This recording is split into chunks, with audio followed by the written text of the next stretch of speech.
Hi, this is Steve Pipson from Focus on Energy at Focus Friday 5, here with you around the exterior of my home to show you a few things that you can do to save energy and money. If you want to if you have any questions or comments, please enter them in the comments section, and we'll get to them right after the video. And it looks like the weather's not cooperating with me today, so I'm going to go quickly through what I got to tell you.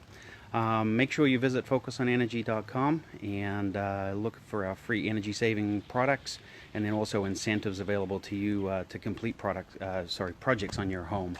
And then also make sure you check out the marketplace. So I'm going to head around this way, and first thing I want to talk to you about is the AC. So making sure you get your AC tuned up. You can see right here the air conditioning unit, and making sure that your vegetation is away from the actual AC unit is a good idea, because if that vegetation is too close, it stops the air from getting in here and then being exhausted out through the top. So that air needs to go in through this bottom part here around the exterior of the AC, and then go out through the top of the AC. So making sure you got all of this vegetation cut away is a good thing.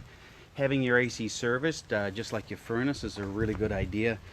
Getting that done if you're a heavy AC user, making sure you do that at least once a year, and getting it tuned up. Another thing I'm going to point out while I'm here is over here you can see the dryer vent. Making sure you clean that out on a regular basis, at least once a year, is a good idea. Not so much for energy saving, but certainly for safety. Is making sure you get that cleaned out.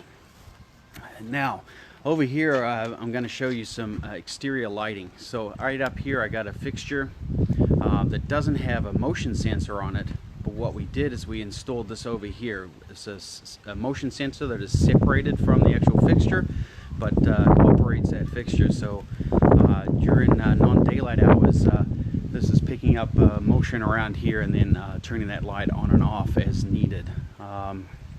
Heading around to the front of the house, again, we've got another motion sensor light up here, all LEDs.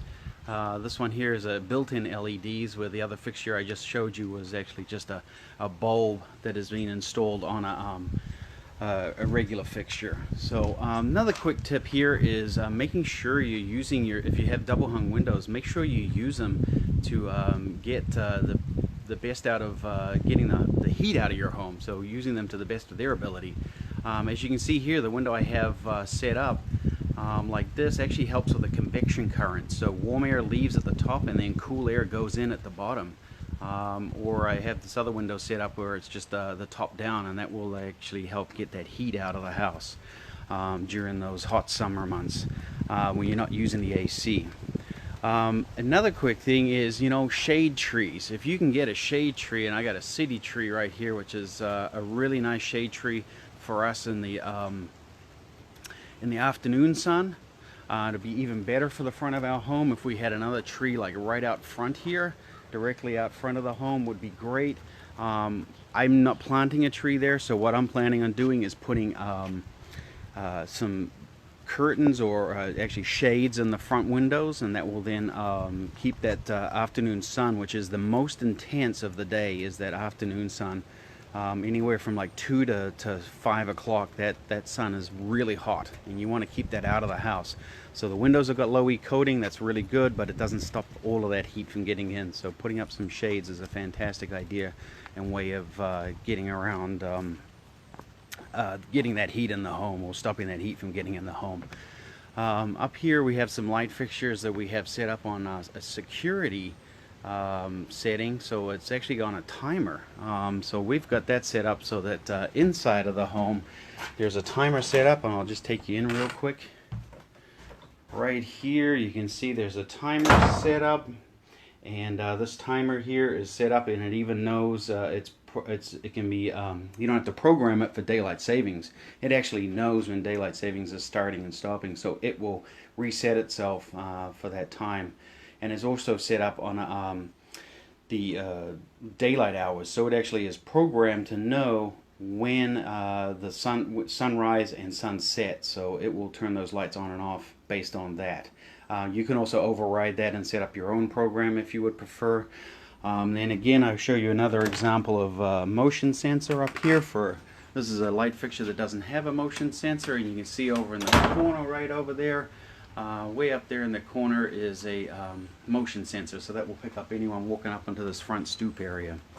So there's some quick tips and pointers for you for today. For the exterior of your home, making sure your windows are covered, your AC's tuned up, and then some lighting around the outside of your home, and going with LED, of course, is a great way to go. Any comments, suggestions, or you want to have answered, please put them in the comments and we'll get to them right after this is done. And then, of course, make sure you go and explore focusenergy.com, and then check in with us again in the next couple of weeks. We'll have another Focus Friday 5, and of course we've got all the old Focus Friday 5s on video available to you to take a look. So if you want to know about the color temperature of bulbs or anything like that, that's where to go. Alright, thanks, and have a great Friday.